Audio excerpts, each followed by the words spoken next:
اچھا یہاں سے یہ کاٹ دیں انورٹڈ کو مات.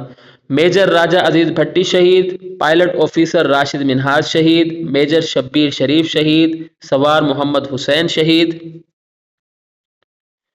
اس کے بعد ہیں میجر محمد اکرم شہید، لینس نائک محمد محفوظ شہید، حویلدار لالک جان شہید، کیپٹن کرنل شیر خان شہید.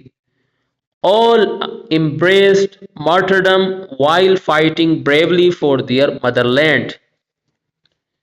تو اس کی ٹرانسلیشن ہے میجر محمد اکرم شہید، لانس نائک محمد محفوظ شہید، حوالدار لالک جان شہید، کیپٹن کرنل شیر خان شہید. ان سب نے اپنے وطن کے لیے بہادری سے لڑتے ہوئے شہادت کو گلے لگایا. تو اوپر جو نام آ رہے ہیں نیچے اگر آپ دیکھ لیں تو اس میں ہے امپریس مرٹرڈم کا مطلب ہوتا ہے شہادت کو گلے لگانا. مرٹرڈم شہادت کو کہتے ہیں، امپریس مرٹرڈم یعنی شہادت کو گلے لگانا. اس کے بعد بریولی، بریولی کہتے ہیں بہادری سے، for their motherland, motherland کہتے ہیں وطن کو. ٹھیک ہے، یہ تھوڑے سے مشکل الفاظ ہیں. All of them were awarded Nishan Haider, the highest military award given to great patriots who laid down their lives for the country.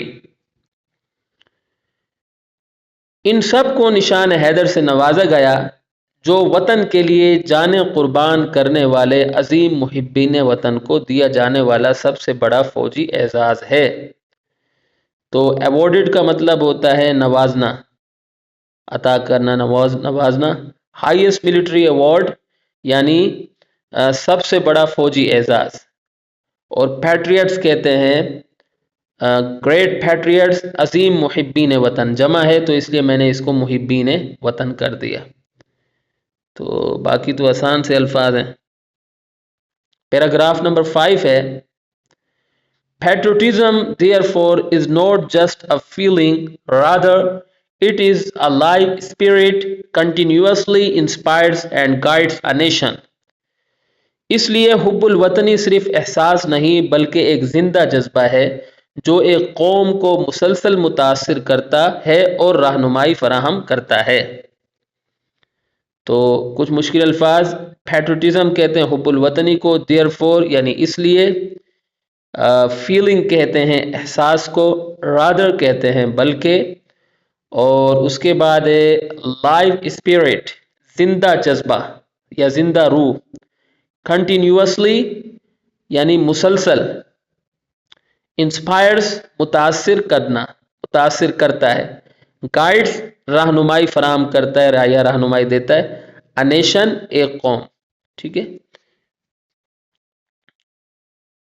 In the words of S.W. Scott, a man devoid of patriotic spirit is like the one who. S.W. Scott کے الفاظ میں، اب یہاں پھر inverted کوماز آگے معذرت چاہتا ہوں. S.W. Scott کے الفاظ میں حب الوطنی کے جذبے سے عاری شخص اس طرح ہے، ڈیوائڈ کہتے ہیں خالی کو یا عاری کو. ٹھیک ہے. پیٹریوٹک اسپرٹ کا مطلب ہوتا ہے حب الوطنی کا جذبہ.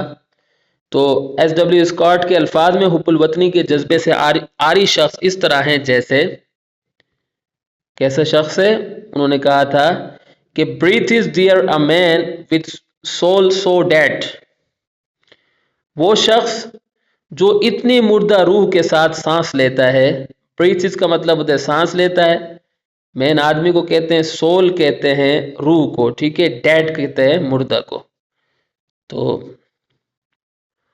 who never to himself had said، کہ اس نے کبھی اپنے آپ سے یہ نہیں کہا ہے. نیور کبھی نہیں. نیور کا مطلب ہوتا ہے کبھی نہیں. himself مطلب ہوتا ہے اپنے آپ سے. had دراصل یہ پرانی انگلش ہے، آج کل اس کی جگہ has استعمال ہوتا ہے HAS. said کا مطلب کہا ہے. had said مطلب کہا ہے. تو نیور آ گیا تو اس کا مطلب ہوگا کہ اس نے کبھی اپنے آپ سے یہ نہیں کہا ہے. کیا نہیں کہا ہے؟ This is my own my native land. یہ میری آبائی سرزمین میری اپنی ہے. اون کا مطلب ہوتا ہے اپنا یا اپنی، اپنے. اس کے بعد نیٹو. نیٹو کا مطلب ہوتا ہے آبائی، اور لینڈ کہتے ہیں زمین کو یا سرزمین کو. ٹھیک ہے. تو یہاں آ کر ہماری ویڈیو اختتام کو پہنچتی ہے۔ چھوٹی چھوٹی غلطیوں پر میں آپ سے معذرت خواہ ہوں۔ امید ہے کہ آپ کو میری یہ کاوش پسند آئی ہوگی۔ اگلی ویڈیو تک کے لیے مجھے اجازت دیں۔